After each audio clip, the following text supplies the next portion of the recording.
You know, when you say and use the word monsters, just for clarity so people can understand, of course we're talking about the different levels to you, right? And within the levels that I've discovered in myself, of myself, you know, you got your good versions and your bad versions. And the bad versions I refer to as monsters, but just because they're bad doesn't mean they don't have good quality. And when you're winning and you're succeeding, there's this idea that everything is right. There's this idea that perfection has now presented itself and life moving forward is going to be just an easy road.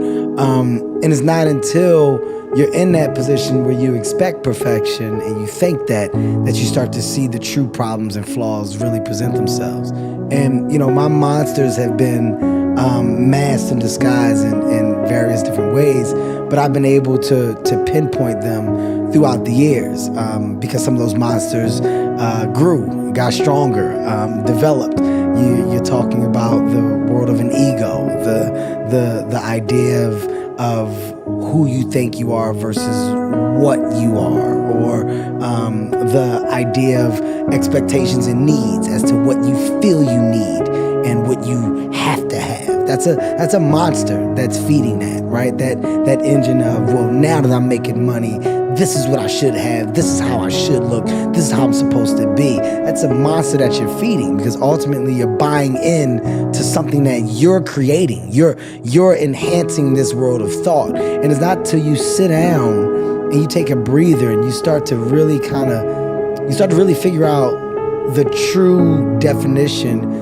of happiness for you. You start to really understand the adult that you have grown into and the level of maturity that has now, I guess you can say, have been banked inside the human that you are.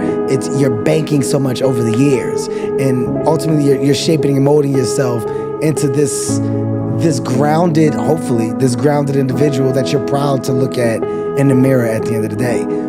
I had to get to a place to where I was looking in the mirror and I was proud of what I was looking at, and I was okay with checking myself. I was okay with pointing out my flaws. I was okay with knowing what I do well and what I do wrong. And at the end of the day, there's no consequence to always improving. There's no consequence to growing. You're in a time now where people almost frown upon the world of growth. I embrace that. I embrace the world of correction. So the monsters in the world of how to tame them came from me understanding the different levels of monsters that have presented themselves to me over the years, and me getting them to a point to where I put them in a place where I can control them. They're still there. They can rear their heads, but I can say, sit down. That's not necessary. That's not needed. And I can tell when one is trying to take me back to a place of old. But at the age 43, it's exciting to know that I've grown from so much, and you know, the world of one is significantly different than what it once was.